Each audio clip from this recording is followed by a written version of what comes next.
there's a lot of moisture where you're at, what'll happen is when this punches through the paper, it leaves all these little fibers sticking up. And in a real moist condition, it will close the hole back over. So what we do is we sand it, cut those off. That just allows the chalk to go through a little better.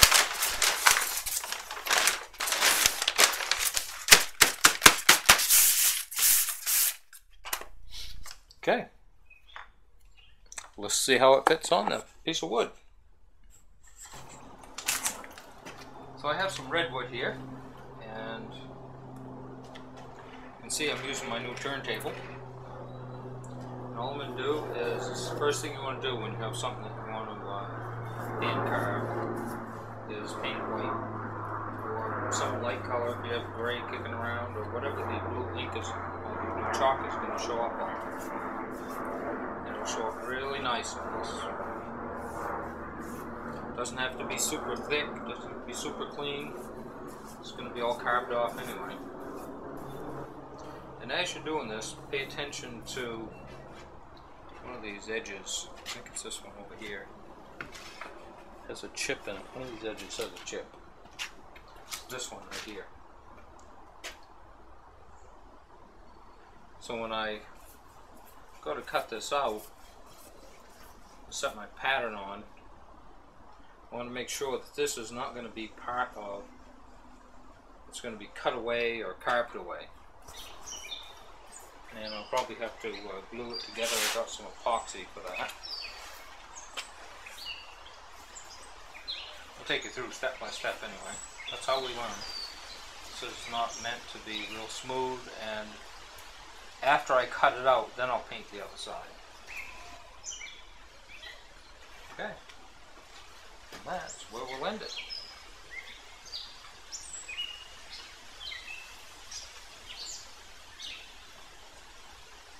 Now you can wrap this in plastic so that we'll have it during the duration of the project.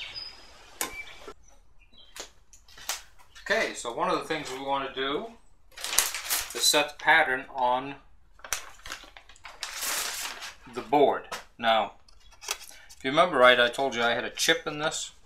It's right here. So I want to make sure that that's away from my work, or it's going to be in place where I'm going to carve it, completely carve it out. Now I left a little piece here so I could set this up, and I can tape it. Looks pretty good. We'll come down here, make sure this line is straight with the board. Now I know that right here, this is the only piece I'm going to need. It does have to go all the way back. So it's going to be approximately, say, 4 inches by, we'll do 5. 4 inches by 5 inches should do fine. So what I'm going to do is, I'm going to get the saw out. I'm just going to cut a piece off so I can swing it around there, and it needs to be glued on. So we're really getting close. We'll be carving here pretty soon.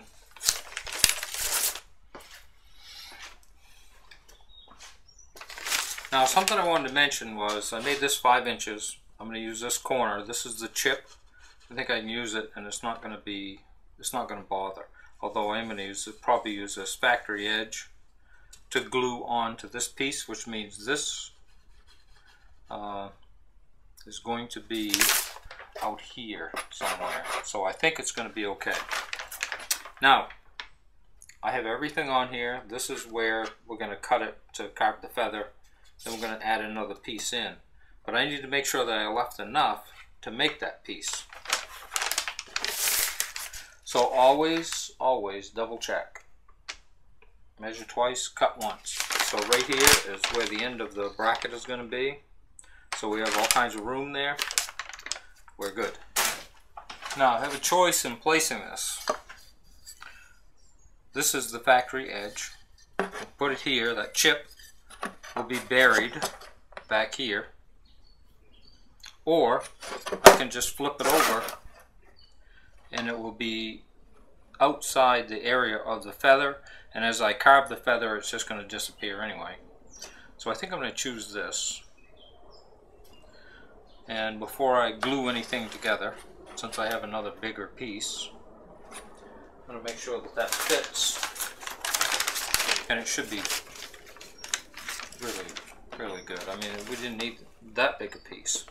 I always like to overdo it just a little tiny bit.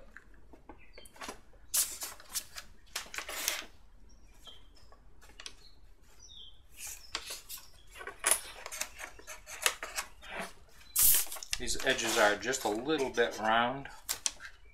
That's okay. Okay, as you can see, we have our area out here that we need. And I could paint that. Right now I'm just going to pounce it on here, just so we can see what it looks like.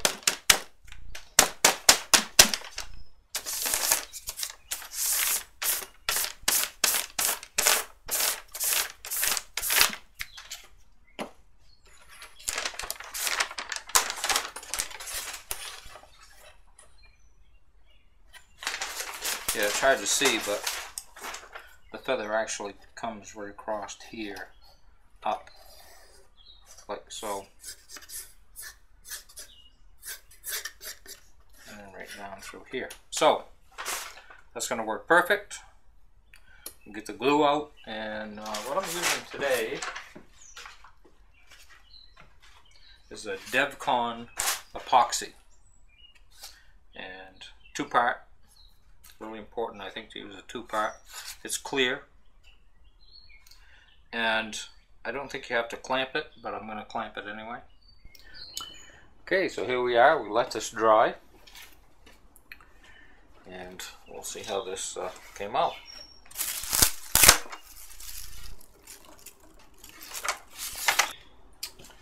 Okay, normally I would paint this white, but I already have it drawn on here, so I already know what's going to happen. If this was a bigger piece, I'd paint it white to make sure everything flowed together. So get the pencil and start doing the detail line work here.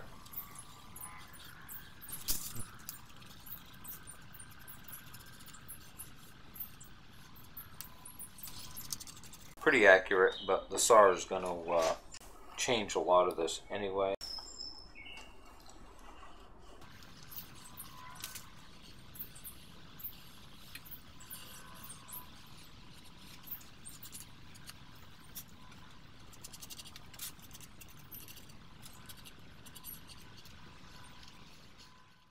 Once I get this line drawn in the center of the feather, which is more of a guideline for me, just visually, then it's time to do the fun stuff, and that is to start cutting out and carving the bracket.